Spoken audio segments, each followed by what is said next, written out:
সম্মানিত দর্শক, আহ, খুব গুরুত্বপূর্ণ একটা সংবাদ নিয়ে কিছু কথা বলার জন্য আজকে আসলাম। সেটা হচ্ছে যে কিছুক্ষণ আগে দৈনিক শিক্ষা .com এর একটা সংবাদ পড়ছিলাম। সেখানে সংবাদের শিরোনামটা ছিল এরকম যে প্রধান শিক্ষককে তাড়িয়ে চেয়ারে বসলো ছাত্র। অর্থাৎ একজন প্রধান শিক্ষককে তাড়িয়ে দিয়ে সেই প্রধান শিক্ষকের চেয়ারে উঠে বসে পড়লেন একজন ছাত্র। ঘটনাটা কি ঘটেছে আমরা একটু দেখার চেষ্টা করি। ঘটনাটা একটু পড়ি, তারপরে কিছু কথা বলি। ঘটনাটি ঘটেছে কুমিল্লার দেবিদ্বার উপজেলার মোহনপুর উচ্চ বিদ্যালয়ে। গত বুধবার শিক্ষার্থীরা প্রধান শিক্ষকের পদত্যাগ দাবি করার পর প্রশাসনের সহায়তায় তিনি বিদ্যালয় ত্যাগ করেন। অর্থাৎ বুধবার প্রধান শিক্ষকের পদত্যাগ দাবি করে স্কুলের শিক্ষার্থীরা, তারপর প্রশাসনের সহযোগিতায় কোনোভাবে প্রধান শিক্ষক বিদ্যালয় ত্যাগ করেছেন। পরে প্রধান শিক্ষকের চেয়ারে বসে যান ছাত্র, তার নাম ইকরামুল হাসান। তিনি ওই বিদ্যালয়ের দশম শ্রেণীর বিজ্ঞান বিভাগের ছাত্র। ইকরামুল স্থানীয় রুকুইন গ্রামের আবুল হাসামের ছেলে। এ নিয়ে স্থানীয় লোকজন, সাধারণ শিক্ষার্থীরা খুব ক্ষুব্ধ। ছবিতে দেখা যায় টেবিলের উপরে থাকা প্রধান শিক্ষক কাজী আলমগীর হোসেনের টেবিলে রাখা নেম প্লেট সামনে রেখে স্কুল ড্রেস ছাড়া সাদা পোশাকে প্রধান শিক্ষকের চেয়ারে বসে আছে ছাত্র ইকরামুল। ওই সময় ওই কক্ষে আর কাউকে দেখা যায়নি।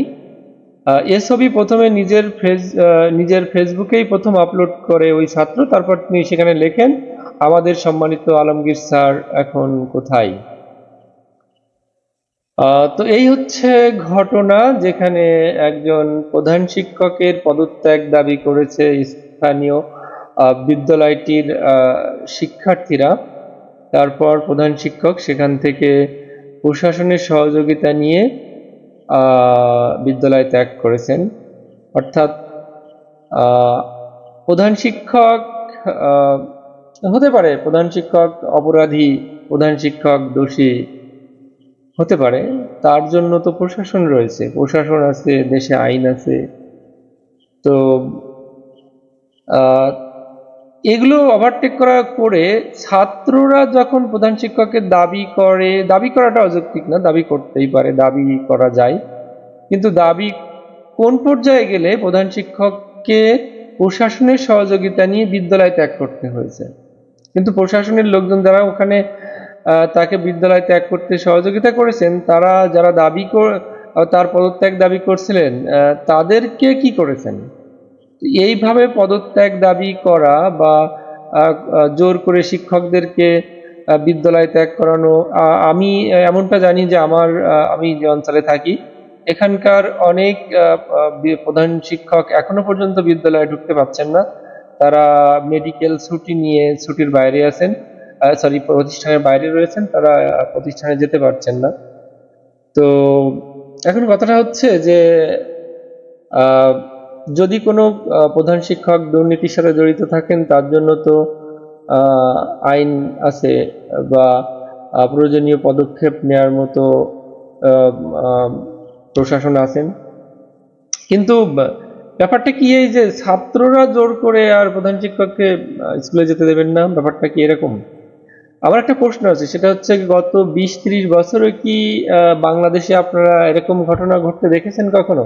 আমি প্রশ্নটা আবার করছি, গত 20-30 বছরে আপনারা কি কখনো এমনটা হতে দেখেছেন সারা বাংলাদেশে একযোগে, যে প্রধান শিক্ষক বা কলেজের প্রিন্সিপালদেরকে জোর করে প্রতিষ্ঠান থেকে বের করে দেওয়া হচ্ছে, তাদেরকে জোর করে পদত্যাগপত্রে সই করিয়ে নেওয়া হচ্ছে, বা এই ধরনের ঘটনাটা ঘটছে, প্রায় ঘটছে। প্রশাসন এখানে বারবার পদক্ষেপ নেবেন বা নিচ্ছেন বলছেন, কিন্তু এই ঘটনাটা এখনো থেমে যায়নি বা থামানো যায়নি। তো এই ধরনের ঘটনা অনাকাঙ্ক্ষিত, যেখানে শিক্ষক, আপনারা জানেন যে তারা মানুষ গড়ার কারিগর, তারাই ছাত্রদেরকে শেখান। তো সেই জায়গাটায় যদি এরকম ঘটনা সারা বাংলাদেশে প্রতিনিয়ত ঘটতে থাকে, তাহলে এটা আসলে কার ব্যর্থতা বলবো? এটা কি আইন শৃঙ্খলা রক্ষাকারী বা যারা আছেন, যারা রক্ষা করবেন, যারা নিরাপত্তা দেবেন, তাদের ব্যর্থতা? না আসলে এই ধরনের আন্দোলন হচ্ছে, প্রশাসন যারা এই ধরনের আন্দোলন করছেন বা এই ধরনের কাজ করাচ্ছেন, তাদের বিরুদ্ধে কোনো ব্যবস্থা নিচ্ছেন না, তার কারণেই কি বারবার এরকম ঘটনাটা ঘটছে? মানে এই যে বিশৃঙ্খল একটা অবস্থা, শিক্ষকরা তো আসলে মনোবল তাদের ভেঙে যাচ্ছে বিভিন্ন কারণে। তো এই ঘটনাগুলো আসলে কোনোভাবেই থামানো যাচ্ছে না। এই ব্যর্থতার দায় আসলে কার? শিক্ষক অপরাধী হলে তিনি শাস্তি পাবেন, তারও তো একটা প্রসেস আছে। তার মানে এই না তাকে জোর করে অপমান করে পদত্যাগপত্রে সই করিয়ে নিতে হবে, তাকে স্কুলে ঢুকতে দেওয়া হবে না, বিভিন্ন ধরনের হুমকির মধ্য দিয়ে তাকে যেতে হবে। অপরাধী হলে তার সঠিক প্রসেসের মধ্য দিয়ে তার বিচার হইতে পারে, তিনি শাস্তিও পেতে পারেন। এটা ব্যাপার না। ব্যাপারটা হচ্ছে এই যে প্রসেসের মধ্য দিয়ে বাংলাদেশ এখন যাচ্ছে, যে শিক্ষকদেরকে প্রতিষ্ঠানে ঢুকতে দেওয়া যাবে না, জোর করে পদত্যাগপত্রে সই করে নিতে হবে, তাড়িয়ে দেওয়া হবে বিদ্যালয় থেকে, বিভিন্ন প্রতিষ্ঠানে তাদেরকে অপমানিত করা হবে। এইগুলো আসলে কেন বা কি? এটা আসলে কিসের ইঙ্গিত বহন করছে? আসলে এটা আসলে কিসের অবক্ষয় হয়েছে? মানে একটা দেশ আসলে কোন পর্যায়ে গেলে এরকমটা ঘটে? এই প্রশ্নগুলো ঘুরে ফিরে আমার মনে আসছে। আর এখান থেকে আমরা এই ঘটনার থেকে পরিত্রাণই বা কবে পাবো, এটা আসলে বুঝতে পারছি না।